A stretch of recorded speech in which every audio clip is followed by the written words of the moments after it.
Hey, this is Ben DeCastro, and you are listening to the amazing, the phenomenal, the sensational Bartholomew Town Best of 2019. And he did not pay me to say that. This is the Bartholomew Town Podcast. Hi, everyone. Welcome into part 2 of our top 19 episodes of 2019 here on the Bartholomew Town Podcast. Today, we count down the top 10 episodes of the year. Folks, you've heard me talk about Urban Green's co-op market over the last few weeks, and if you haven't had a chance to make it out to the store yet, now's your chance. New decade, new adventures await. Nothing like it. Take your grocery shopping to the next level. More exciting, more local, more healthy, just a better experience than what you're probably used to right now. Now, Urban Greens, it began as a buying club in 2000 with just 22 members. Now, it includes over 1,900 members, with the market on Cranston Street in Providence as the central hub of the co-op. Now, they're proud to support the health and well-being of the greater Providence community with events including CPR workshops, composting workshops, cooking classes with Paul Roselli, and much more. Now, you don't have to be a member of the co-op to shop there, but while you're there shopping, why not ask about membership and all the great perks that come with it? Urban Greens Co-op Market, located at 93 Cranston Street in Providence. They've got a parking lot. They're right off 95, right off Route 10. Urban Greens, 401-273-0362. Urban Greens Co-op Market in Providence. All right, I'm joined by Gabriella Hasse from The Loft to count down the top 10 episodes of the year. Number 10. Jim Langevin. But my district tends to be more conservative than my colleague Congressman Cicilline's district. Interesting if you looked at the election map after the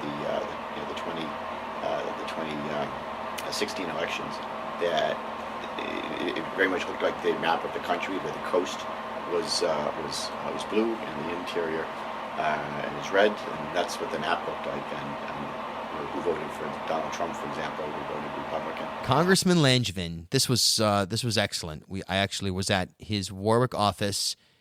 Warwick. Yeah, it's interesting because he loves to be in Rhode Island. So you think about when you want to go to Washington, you know what I mean, and you have that urge. And of course, he's been there for a while, the congressman, but relatively a while. But he likes to be in Warwick. He likes to come home on the weekends. He loves Rhode Island, and I got that impression from him. We were so comfortable in his office. You know what I mean? It just felt like I try to feel here in the studio. You know what I mean? It had that vibe. It was really cool to go into his own space. And this interview was very, we didn't get into too many specific policies. It was way before the impeachment situation. But, that accessibility of Rhode Island's congressional delegation and their willingness to engage, I guess, on a fairly regular basis with people here in Rhode Island and their love of the state, it's a factor in the size of the state, the geographical size. I don't know, but we just have people that if, whether you love them or hate them, I think you have to agree that it's, they're Rhode Islanders. You know what I mean? So I thought that was a fascinating aspect of it. Yeah, I agree. Number 9. Run Club. I could actually introduce this one. Please. So Bill came a few months ago, super excited to me to tell me that he was invited to be a part of this Run Club. Yep. This is the CIC, Cambridge Innovation Center, Wexford building Run Club with Ed Fitzpatrick of the Boston Globe, Rebecca Weber of CIC, and a few other people. And here I am. In fact, I'm actually wearing my Oh, yeah, the shorts my that you bought running for the shorts. Run Club. I was like, yeah. I need some bright shorts so I stick out. Our offerings certainly transcend office space, right, guys?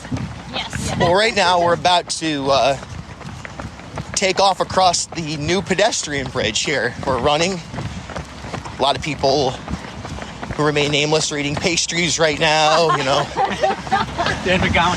Dan McGowan, even guilt couldn't pry you away from LaSalle Bakery. Yeah, absolutely. So he was super excited.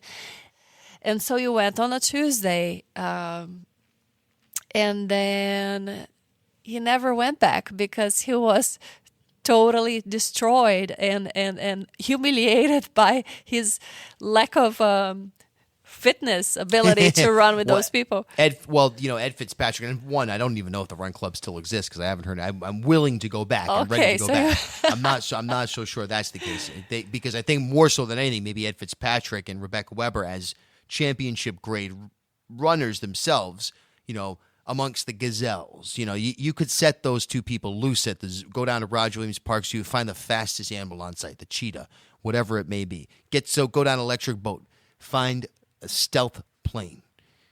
They will defeat whatever matchup you put before them. So that may be part of the reason why they don't run anymore. Maybe they do, and I'm just so out of the loop. But the Run Club episode, so I took a microphone with me. Now, part of the reason I didn't perform well athletically is because I was conducting an interview Oh, okay, during of course, yeah. the run, which was successful in that sense. And I wasn't too out of breath. You could actually hear me, and we got a little. So that episode, very funny because it was the first time that I had ever done an episode while running around downtown Providence, up the steps of the State House, and all with championship grade athletes and world-renowned writers / just business leaders and so forth. So, But you can change the fact that you were destroyed the next. Oh, my legs hurt. Yeah, for like a week or something. Again, championship grade at best, not championship grade here for me. Number 8. Steve Klemkin. I worked on my high school newspaper in Connecticut and, had a feeling for news back then. And then I went to Boston University thinking I'd become a photojournalist. And then the bottom fell out of the photo market when Life magazine folded and Look magazine folded. And that really put a dent in the photo world. And then my cameras got stolen out of my dorm room. And I discovered a campus radio station, WTBU at BU. And that's where I was bitten by the radio bug. Now, Steve Klamkin likes to say he discovered me. You know that because at the Newport Folk Festival, I was playing the open mic stage a couple of years ago, and I played a song, and all of a sudden, and this is as I had become a talk radio. I was always talk radio fanatic, but I started to become a WPRO listener and so on and so forth. So I knew who Steve Klamkin was by voice. And I performed a song at the open mic, and all of a sudden, up came this gentleman in a Hawaiian shirt, and so I wonder who this man is. He's got a press pass. Maybe does he write for? He was cool enough to maybe write for Rolling Stone or whatever. And all of a sudden, Steve Klamkin's voice emerges from this person, and it was Steve Klamkin. He interviewed me at the Folk Festival. The rest is history. Years later, here we are, 3 years later, doing shows together on WPRO. He came on the podcast. Big numbers, a lot of you listeners. It was really cool to see a lot of listeners, and statistically, this was a very popular episode. And I think it showed a lot of value in the pod in the sense that Klamkin's someone that you hear for a minute or so, for the most part on his newscast, but then you're curious, who is this person? Where did he come from? What's his story? It really made me feel like the podcast had kind of a purpose in one way or another from that perspective. Well, I have to correct Klamkin here because I discovered you. I was the person that actually had to listen to Bill broadcast at home, sometimes 12 hours in a row, using me as one of the characters and other friends as characters. Another in like play-by-play action of day-to-day life. Imaginary radio, and I couldn't stand it anymore. But I recognized the talent, and I pushed him into broadcasting, and I knew that he had everything someone would need for that job.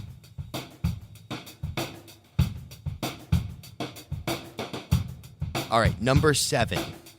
Sarah Markey.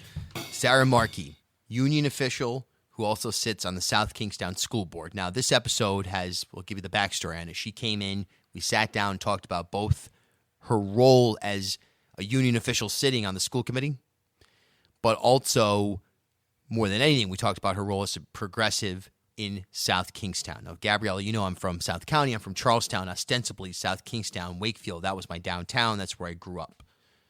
There's definitely a challenge of old guard, new guard, as you might say, puritanical versus, newer or younger. And considering that there's a university with 10,000 students in the area, it doesn't feel like, say, I don't know, Durham, New Hampshire, or other places, certainly, the North Adams, Northampton region, Massachusetts, where other large state universities are locally.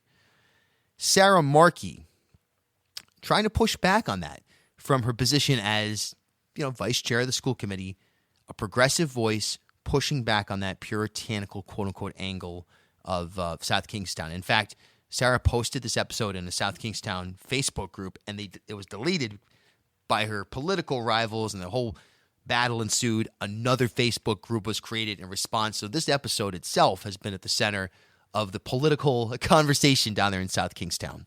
Yeah, very exciting. I mean, Sarah's life must be a very exciting life. Well, she's got kids too.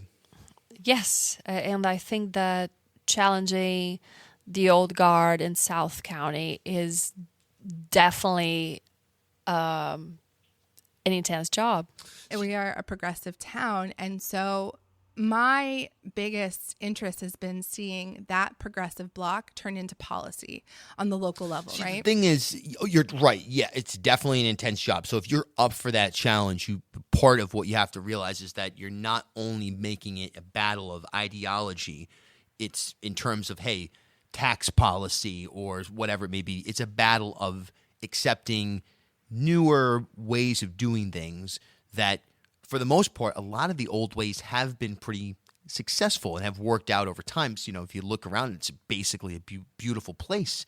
I'm very blessed to have grown up there and so forth. But there are those problem areas as well that keep it stalled.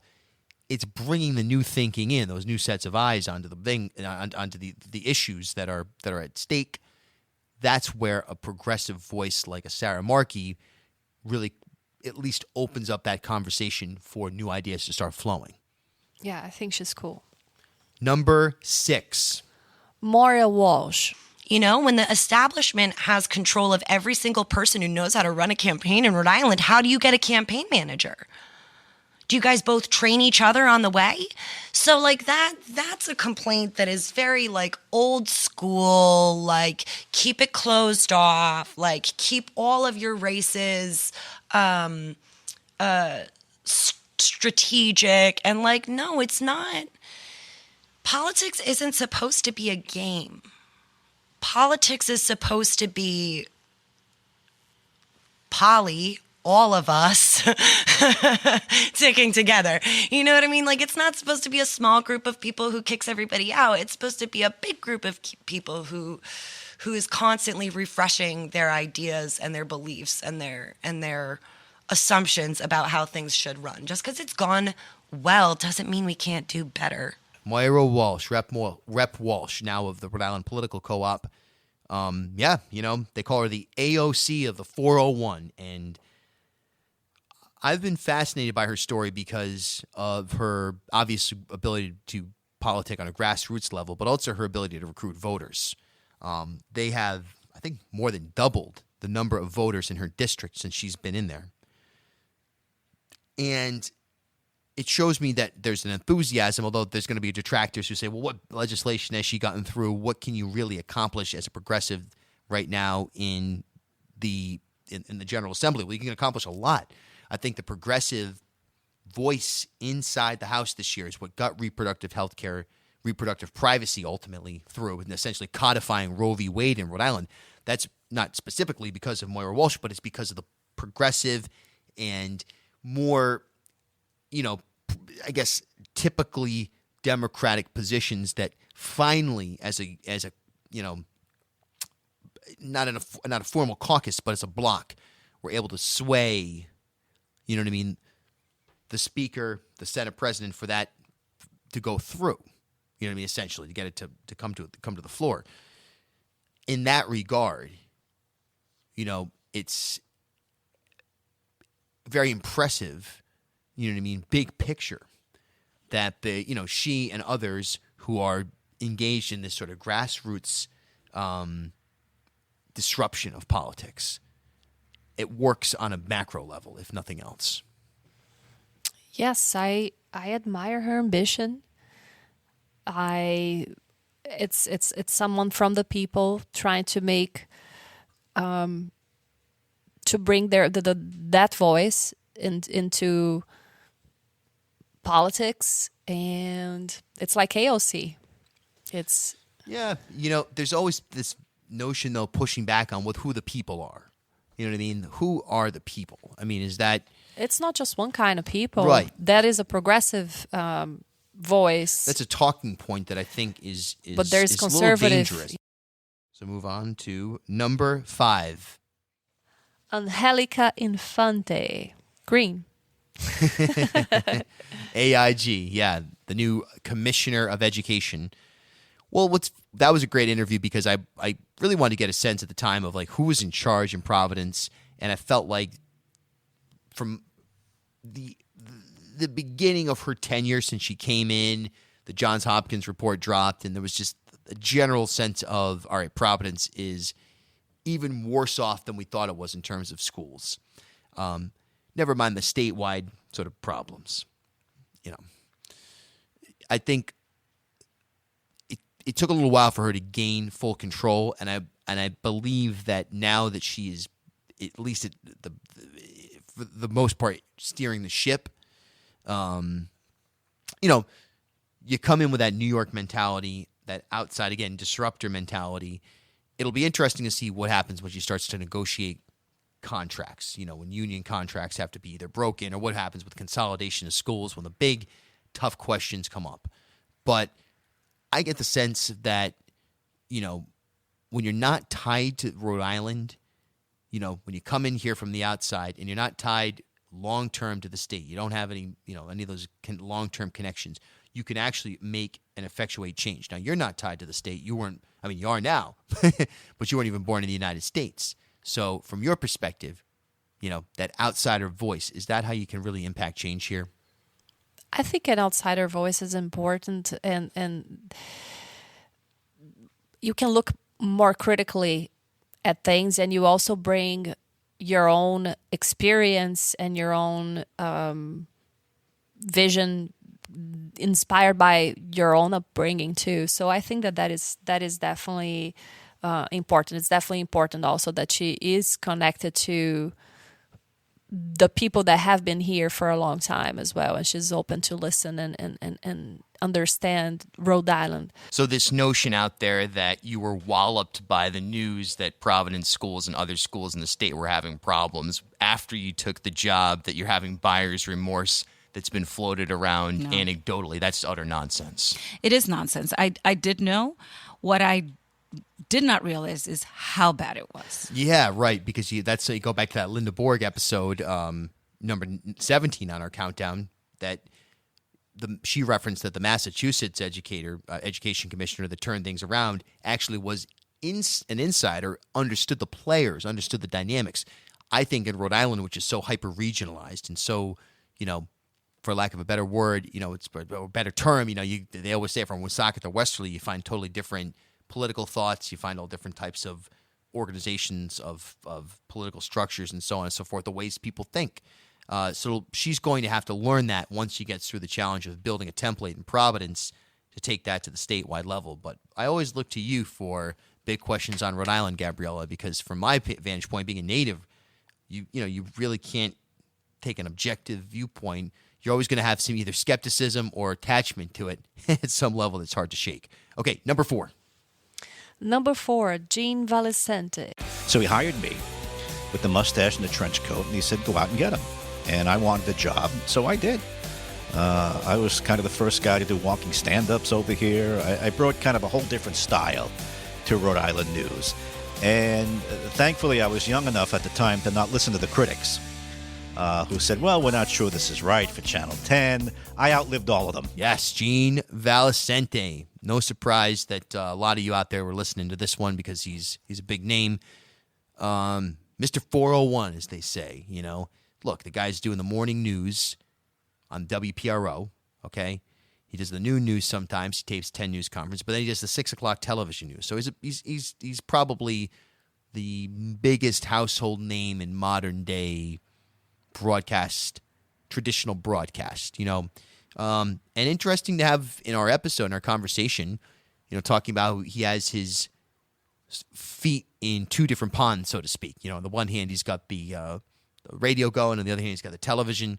You know what I mean? And he, in his mind, he's not going to retire before major changes happen, whether it goes television to smartphone or radio to smartphone. When those conversions finally happen, when by and large more people are watching on digital than through broadcast. That was really fascinating to me more than anything from that conversation. Now, we haven't had television ever since I've known you. I haven't had one since 2006, but you certainly consume yourself a lot of stuff via Netflix and so on and so forth, and we listen to podcasts.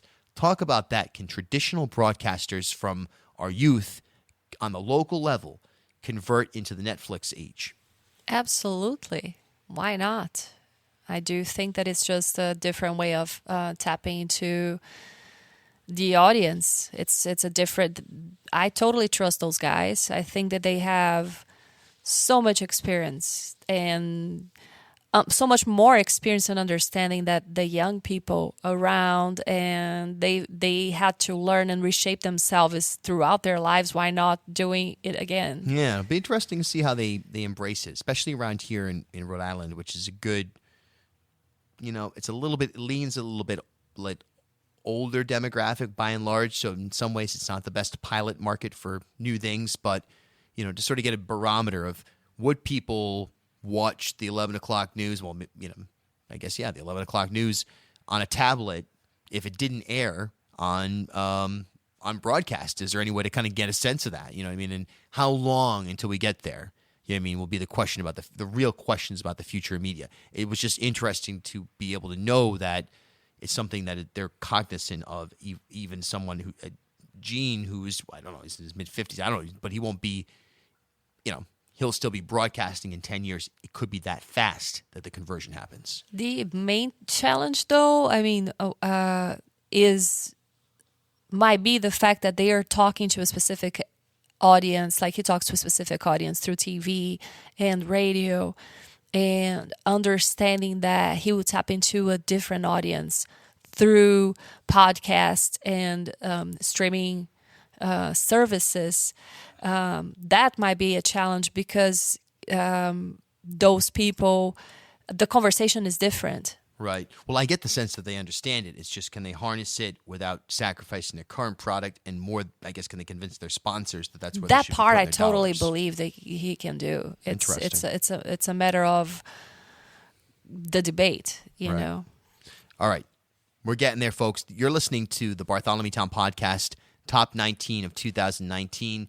Joining me today is the announcer of the Bartholomew Town Podcast. We recorded almost 2 years ago, you saying, I think you actually set it into a smartphone and sent me. Yes, it's still a smartphone. Yeah, so that's the original recording. So we have gear, we have fancy gear, as they would say, not that fancy really, to be completely honest. I think this tripod here came off Amazon recently. Somewhat embarrassing because it's got some duct tape on it. But the truth is that you recorded the station ID into a smartphone.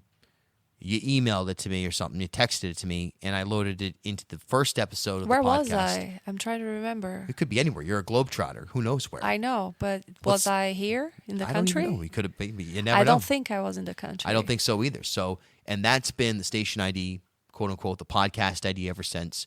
You, of course, yourself, you're an artist.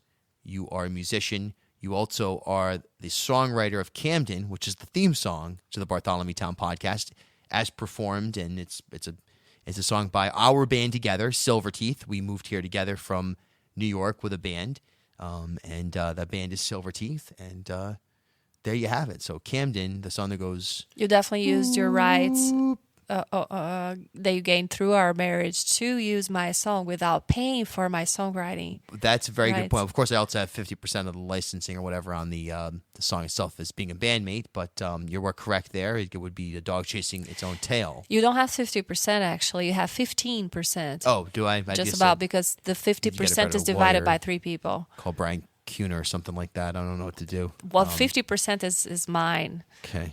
And then the other 50% is divided by 3. Gotcha. Well, when we get our check for I got .0034 check cents for from nothing Spotify, so far. I'll make sure Not even a take out donut. my .00097, trade it in for something. All right, moving on with the list here. And by the way, this has just been an unbelievably fun year for me, spending time with all of you out there, the listeners. Getting emails from you. You can send me an email anytime, bill@ripodcast.com. You can also tweet at me at Bill Bartholomew. There's daily content for you on Instagram at Bartholomew Town Podcast.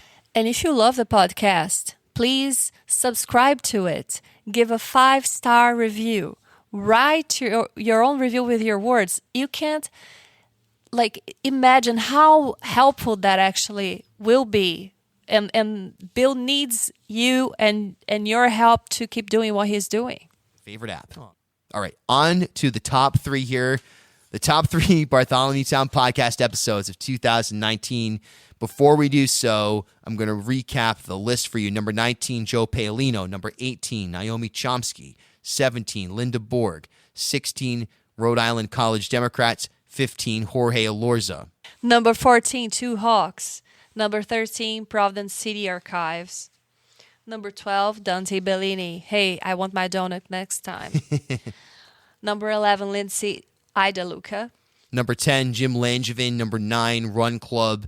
Number 8, Steve Klampkin. Number 7, Sarah Markey.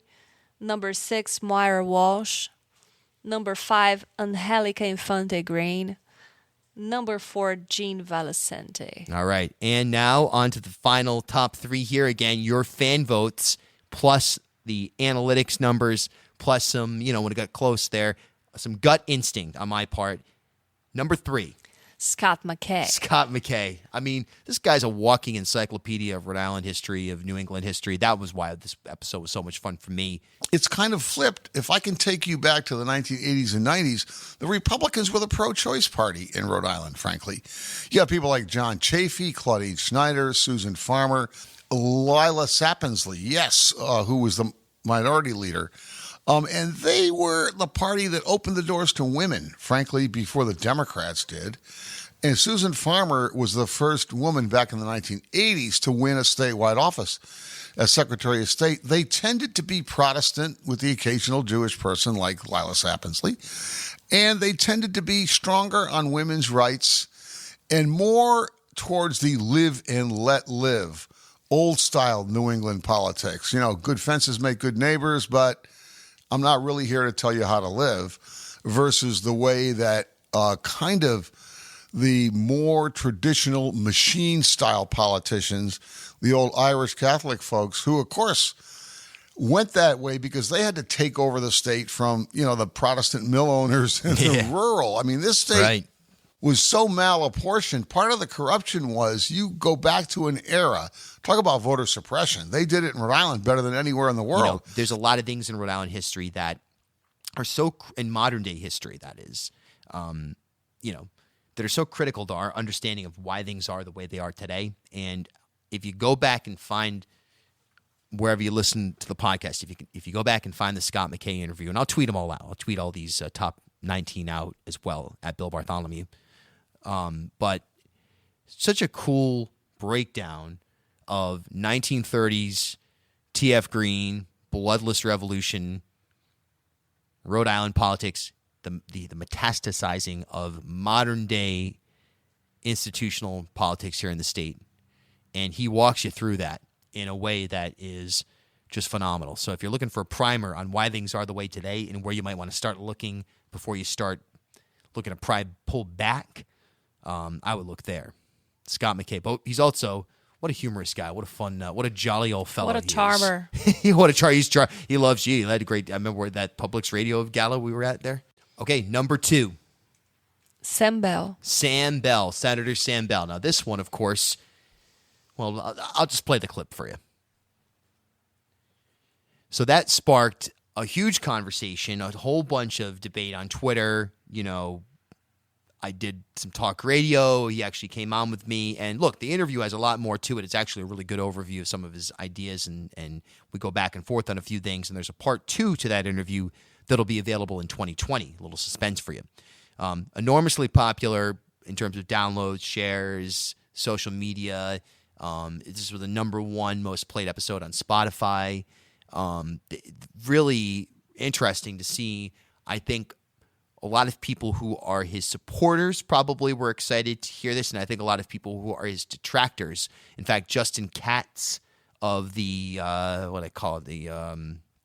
Justin Katz, he writes, he's a Gatsby Project or whatever. 59, 20. I gotta remember the guy's fucking name. Oh, Justin Katz of the Ocean State Current, the conservative blog. He'll take my podcast, listen to them, and then extrapolate his opinions on them oftentimes, And he had a field day with Sam Bell. So I think Sam Bell, a very controversial figure, a rabble-rouser who also has a little bit of decorum improvement, I think, in recent times that has enabled him to probably get a little bit more access in terms of a policy vision, but nonetheless been a very vocal opponent to the institutions here in Rhode Island. That includes, obviously, in his mind, the media by and large. But in the media, no, I think the media definitely hurts us. It's so much to the degree that we might even do better should the media die. Really? The fourth branch of government? I would say so, yes, actually. I'd say it's bad enough in Rhode Island. Yeah, it's very interesting to me more than anything, the whole phenomena of being caught on tape. Like Sam Bell was caught on tape saying something that he should have not have said at all. That's interesting. It was so outrageous that if in reality he probably should have said it because it became a soundbite. I didn't have to edit anything. Lights turned off in his bathroom. Exactly. Or something. There's just an automatic soundbite that you don't have to do anything to. It's an outrageous statement, right? Yeah, it's an outrageous statement, and but it got him a lot of attention and it created a lot of conversation. A lot of people were engaged in that conversation for a while and made some people probably think, he called out everyone. It wasn't exclusive. He called me out. He called out the Public's radio. And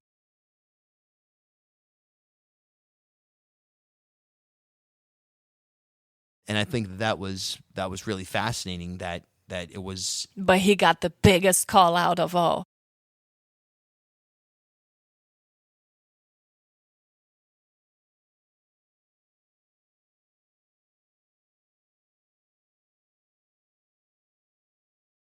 Progressive politics in Rhode Island, do you think they can translate on a statewide basis? This isn't to him specifically, but progressive. I hope so. I just hope that it is more open to dialogue and less arrogant. I'd like to see progress. Yeah, whatever that means. Whatever that right. means. That's also subjective too. It's kind of unreal. Yes, but meaning that I'd like to see old ideas that are not useful anymore to be transformed into better ideas. #1. Jim Taricani. Jim Taricani. So what an outstanding, we can even say bombastic visit. Wow, yeah, the first time. Yeah.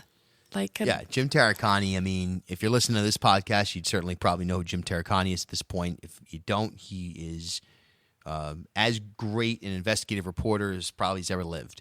And the first time he came here, it was very bizarre because he pulled into the parking lot, and as he was doing it, he was I think he fishtailed, someone slammed into the back of his car and totaled it. And it ran out there, came in. I was actually at a press conference at the Attorney General's office and got a text from the landlord here that said, hey, your guest was in a car accident at the which I was here Florida too. home. Yeah. And he was all right, totally. He was just pissed that we couldn't do the interview. He was just, and he had to get his car. But he came back a week later. And you were so nervous. You were so this is a titan. Upset and nervous and stressed about it too. I just felt because terrible. you had this illustrious guest come all the way here, someone that you expected for such a long time, and then he gets his car, he gets in an accident at our parking lot. Unbelievable. But nonetheless, he had a fancy car, right? Of course. Yeah. It's Jim Taricani. Not too fancy, but deserved the automobile he was riding in. I heard his wife the other day, Lori White, describing on WPRO in an interview with Colonel O'Donnell, that perhaps his first love, like many people, was music, and he longed to be a musician, but was just found the calling of reporting and broadcasting was so powerful that he applied that same ethos. He was a true rock star. And you couldn't get to it on the roads. We tried. It's way set back in the woods. Wow. So we hired a helicopter, and we flew over it, and we took all our pictures, and all you could see was these black limousines. We had a source from inside that said there was just parties with women and booze and everything else, and that drove them nuts more than almost anything we said in the story. Yeah, you blew up the clubhouse. And it was a half-hour story when we put it on the air, so it was pretty good. Half-hour story airing over different nights? No, just one half hour. Just ran? Yeah, like a special. Yeah. Wow. Yeah. Incredible. Yeah. What was were you in the helicopter when? Myself and Gary Circle in the helicopter. It was crazy. It was fun. Definitely. It was fun. He was and a respected, feared if need be, and just incredible personality in terms of media personality, as far as just transcending. Incredible the human. brand he worked for. I mean, any human that can, that has history like that, that. Yeah, so he passed shortly after our interview here, and I was at his funeral, and it was powerful. It was a very powerful event, and just certainly one of the most powerful events I had been to probably ever.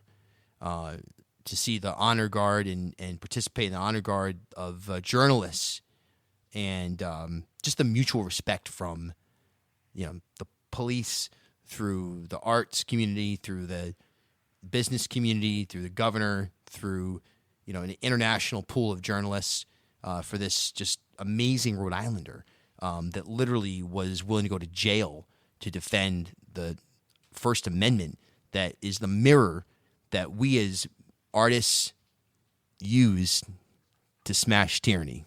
We need more people as brave as Jim Cherukani. The best of 2019 here on the Bartholomew Town podcast. Gabrielle Haase, thanks so much for participating. My pleasure. And thank you for another outstanding year here on the pod. I couldn't do it without you, and I appreciate each and every one of your support and the time you take to listen to these episodes. We're going to take 2 weeks off, and I'll be back in January with a whole bunch of content. Until then, Happy New Year, and we'll talk soon.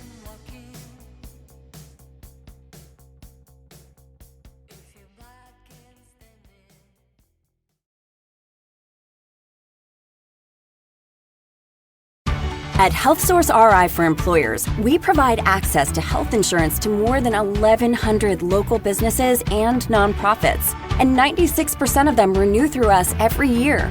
Maybe it's our choice of 19 different health plans, our 10 years of customizing solutions, or our one local team of dedicated experts helping employers find quality health insurance. See how our numbers stack up for you. Learn more at healthsourceri.com/employers.